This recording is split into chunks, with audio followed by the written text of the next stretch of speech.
క్రీస్తునందున్న ప్రియులకు ప్రేమతో వందనాలు తెలియజేయుచున్నాను. ఏప్రిల్ నెల 26వ తేదీ 2026. ఈరోజు దేవుడు మనకు చేస్తున్న వాగ్దానం ఏమిటనగా కీర్తనల గ్రంథము 31వ కీర్తన 23వ చరణం. యెహోవా భక్తులారా, మీరందరూ ఆయనను ప్రేమించుడి. యెహోవా విశ్వాసులను కాపాడును. గర్వముగా ప్రవర్తించు వారికి ఆయన గొప్ప ప్రతీకారము చేయును. ఆమెన్. నా ప్రియమైన సహోదరి సహోదరులారా, మనం ఆరాధిస్తున్న దేవుడు లోక రక్షకుడై ఉన్నాడు. సమస్త మానవాళి పాప విమోచన కొరకై రక్తము కార్చి ప్రాణం పెట్టిన ఏకైక దేవుడై ఉన్నాడు. ఇందులో ఎలాంటి సందేహం లేదు.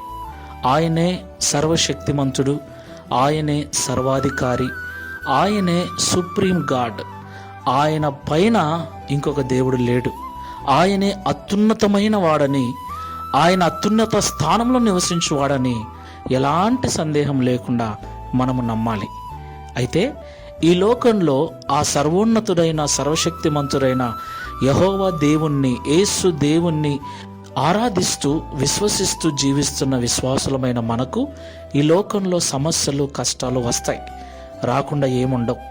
అవి ఎంతలా ఉంటాయి అంటే ఒక్కోసారి భరించలేక తట్టుకోలేక ఎంతో వేదనతో దేవుని ప్రేమను, దేవుని కృపను, దేవుని ఉనికిని కూడా సందేహించే భయంకరమైన శ్రమల గుండా మనం వెళ్ళవలసి ఉంటుంది. అవును ప్రియులారా, యోసేపు జీవితంలో దేవుడు వాగ్దానం చేశాడు. వాగ్దానం చేసిన తర్వాతనే యోసేపు జీవితంలోకి కష్టాలు ప్రవేశించాయి. ఎంతగా ప్రవేశించాయి అంటే 13 సంవత్సరాలు నరక యాతనను అనుభవించాడు. ప్రియులారా, 13 సంవత్సరాలకు ఆశీర్వదిస్తానని దేవుడు ముందు చెప్పి ఉంటే అది ఎలాగ ఉండేదో, ఏదో ఒకలాగా భరించేవాడు.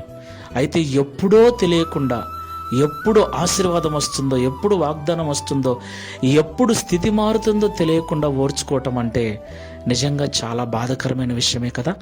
ఎన్నిసార్లు యోసేపు ప్రభు వైపు తిరిగి, అయ్యా ఇంకెప్పుడు నాకు విడుదల, ఇంకెప్పుడు మీరు చేసిన వాగ్దానం నా జీవితం నెరవేరుతుందని ఎన్నిసార్లు కన్నీళ్లతో ప్రార్థించుంటాడో కదా.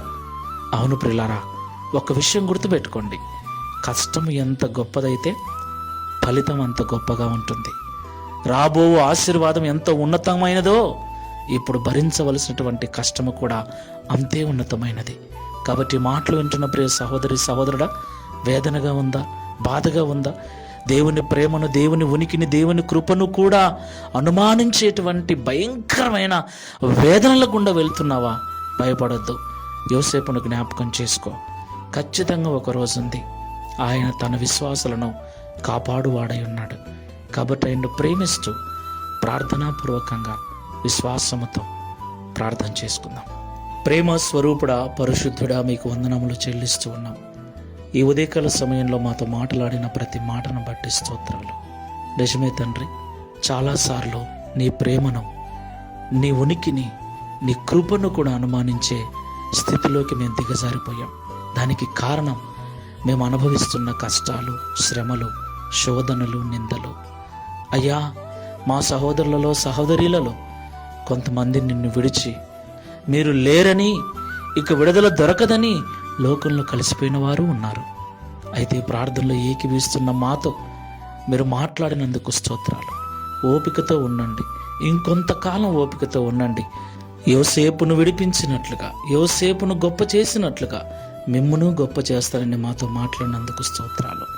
ఈ ప్రార్థనలో ఏకీభవిస్తున్న నీ బిడ్డలమైన మేమందరము, అవును తండ్రి, వచ్చిన కష్టాన్ని బట్టి, చుట్టూ ఉన్న శ్రమలను బట్టి కొన్నిసార్లు మీరు ఉన్నారా, మీ ప్రేమ మా పైన ఉందా అన్న సందేహం కూడా కలుగుతుంది.